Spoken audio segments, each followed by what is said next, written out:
오늘 우리에게 주신 하나님의 말씀은 어제에 이어서 마태복음 11장 15절에서 19절까지 교독하고 마지막 절은 합독하겠습니다. 귀 있는 자는 들을지어다. 이 세대를 무엇으로 비유할까? 비유하건대 아이들이 장터에 앉아 제 동물을 불러 이르되 우리가 너희를 향하여 피리를 불어도 너희가 춤추지 않고 우리가 슬피 울어도 너희가 가슴을 치지 아니하였다 함과 같도다. 요한이 와서 먹지도 않고 마시지도 아니하며 그들이 말하기를 귀신이 들렸다 하다니 다 함께요. 인자는 와서 먹고 마시매 말하기를 보라. 먹기를 탐하고 포도주를 즐기는 사람이요 세리와 죄인의 친구로다 하니 지혜는 그 행한 일로 인하여 옳다함을 얻느니라. 아멘. 오늘도 실시간 유튜브를 통해서 기도의 향연 속에 새벽을 깨우는 우리 성도님들 모두 하나님의 평강과 풍성한 은혜를 축복합니다. 감각이 없다 하면 신경이 마비되었거나 신경세포가 제 기능을 발휘하지 못하고 잃어버리고, 그러나 건강한 사람은 감각이 예민합니다. 혹 생명이 붙어 있어도 의식이 없는 사람을 우리는 식물인간이라고도 합니다. 오늘 본문 15절 말씀에 귀 있는 자는 들을지어다라고 주님은 말씀하십니다. 이 세대를 무엇으로 비유할까? 비유하건대 아이들이 장터에 앉아 제 종물을 불러 이르되 우리가 너희를 향하여 피리를 불어도 너희가 춤추지 않고 우리가 슬피 울어도 너희가 가슴을 치지 아니하였다함과 같다고 말씀하십니다. 이는 예수님 당시 그 풍조가 그토록 무감각한 사회의 이면을 가리키고 있고 기쁨도 눈물도 없는 세태, 양심의 감각이 무디고 사랑이 메마른 사회의 그 단면을 보여주는 그 비유의 말씀입니다. 즉 기쁜 일이 있어도 기뻐할 줄 모르고 슬픈 일이 있어도 슬퍼할 줄 모르는 자들이라는 말인데, 그토록 기다리던 메시아 구세주가 신랑 되신 예수님이 이 땅에 육신의 몸을 입으시고 오셨는데도 저들은 알아보지 못하고 무감각하여서, 또 가장 위대한 선지자 세례 요한이 옥중에 갇혀 죽게 되었으니 이 얼마나 슬픈 일입니까? 그러나 슬퍼할 줄 모르고 있다는 이 세태를 말씀하십니다. 사랑이 메마른 냉정한 사회, 유대 종교인들을 그들을 비롯해서 회칠한 무덤과 같다고 꾸짖던 이 사회는 그 후 드디어 40년 만에 완전히 망해서 서방 각 세계 각지로 흩어져 일명 디아스포라라 방랑, 유랑 민족이 떠돌이 민족으로 되고 말았습니다. 그러나 폭풍이 지나간더라도 꽃은 피고 지진이 무너진 땅에도 샘이 솟듯이 황무지에 꽃이 피어나듯이 우리 주님께서 말씀하신 바 내가 곧 길이요 진리요 생명이니 나로 말미암지 않고는 아버지께로 올 자가 없느니라고, 그 기독교 진리 안에 살 때에 첫째 진리를 깨닫는 기쁨이 찾아오고, 그래야 구원의 기쁨, 거듭남의 새 사람이 된 기쁨은 바로 성령의 은혜요. 또한 기도 응답의 기쁨은 하나님과 함께 하시는 영혼의 기쁨, 천국 소망의 기쁨이요 영생의 기쁨인 줄 믿습니다. 그런가 하면 죄를 회개할 때 흘리는 아픔의 눈물이 있고 형제와 이웃을 불쌍히 여기는 자비의 눈물이 있습니다. 하나님 사랑을 깨닫고 너무도 감사하여서 흘리는 눈물. 어쩌면 기쁨과 눈물이 조화가 그리스도인이 신앙생활이라 할 수 있습니다.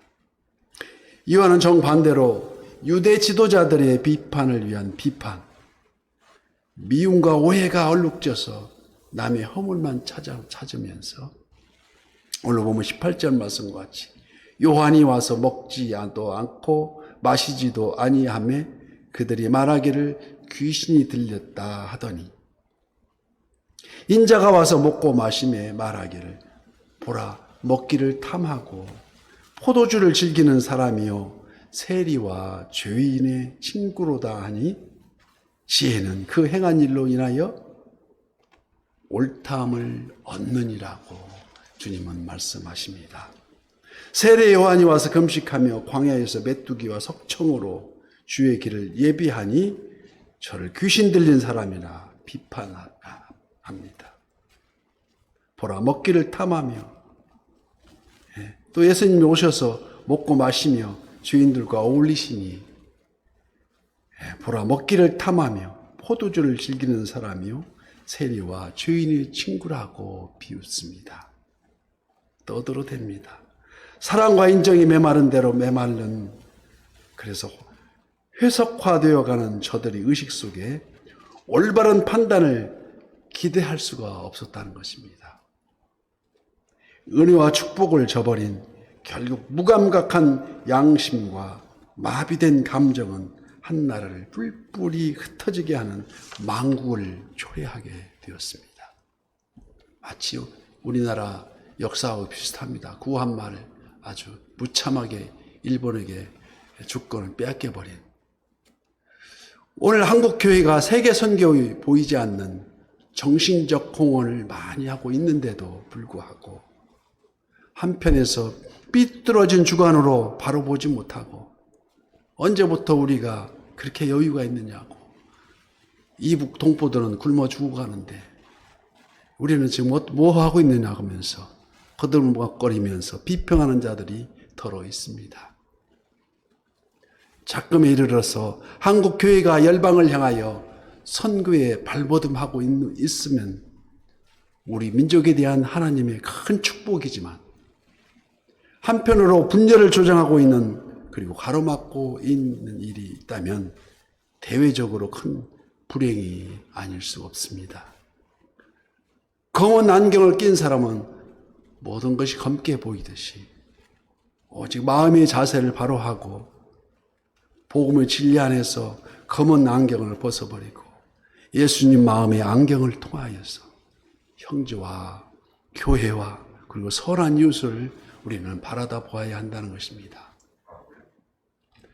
그래서 오늘 본문 19절 후반절에 지혜는 그 행한 일로 인하여 옳다함을 얻느니라고 말씀하십니다. 예수님은 아무 꺼리낌이 없이 오늘 구원이 내 집에 임하였노라고 세리장 삭개오 집에 들어가서 함께 하셨고 수가성 사마리아 여인에게 복음이 눈을 뜨게 하시며 또 간음한 여인을 용서하셔 주셨습니다. 세상으로부터 멀리함이 아니라 세상 속에 파고 들어가서 소금이 녹아져 부패를 막고 맛을 내듯이 이는 어둠 속에 한 줄기 빛으로 파고드는 적극적인 활로라 할 수 있습니다. 소극적으로 행하는 것은 마귀가 좋아하는 속성이고 적극적으로 죽으면 죽으리라고 나서는 것이 예수님이 좋아하시는 속성이십니다. 그런즉 우리가 야고보서 4장 7절 말씀에도 분명하게 다짐하듯이 그런즉 너희는 하나님께 복종할지어다. 그러고 나서 마귀를 대적하라. 그리하면 너희를 피하리라고 말씀하십니다. 단 그 마귀를 대적하는 데 필히 전제 조건이 있다는 것입니다. 그런즉 너희는 하나님께 복종할지어다입니다. 왜 자기 속에 있는 못된 습관이 왜 없어지지 않습니까? 말씀에 순복하지 못하기 때문입니다. 순종하고 복종하지 못하기 때문에 그 습관이 버려지지 못하고 있다는 것입니다. 그래서 먼저 하나님께 복종하고 마귀를 대적하면 그리하면 너희를 피하리라고. 그거는 생활 속에서 많이 경험합니다. 소극적 생활이 그 생활이 육신의 안일함을 줄지 모르지만 결국 천국을 침노한 자의 것이라고 말했듯이 하나님 앞에 순복하지 못하면 천국도 역시 빼앗김을 당할 수 있다는 것이 아니겠습니까? 베드로가 바닷물 위로 걸을 수 있었던 것은 바로 그 순간 예수님 말씀에 순종할 때였습니다.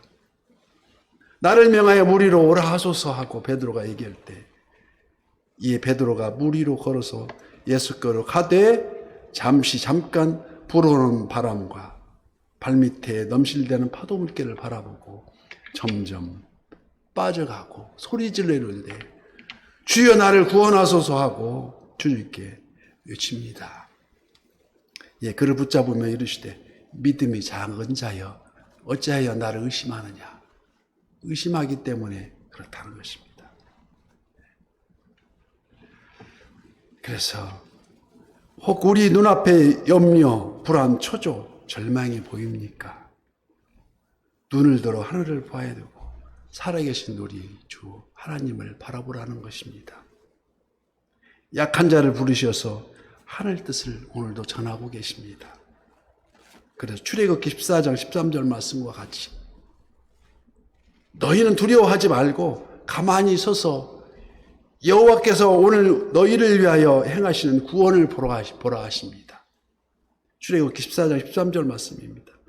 너희가 오늘 본 애굽 사람을 영원히 다시 보지 아니하리로다. 대림절 셋째 주일을 준비하면서 오늘도 새벽을 깨우리로다. 살아계셔서 친히 역사하시는 그 약속의 말씀에 순복하는 저와 선한 이웃 우리 모두가 되실 것을 예수님 이름으로 축복합니다.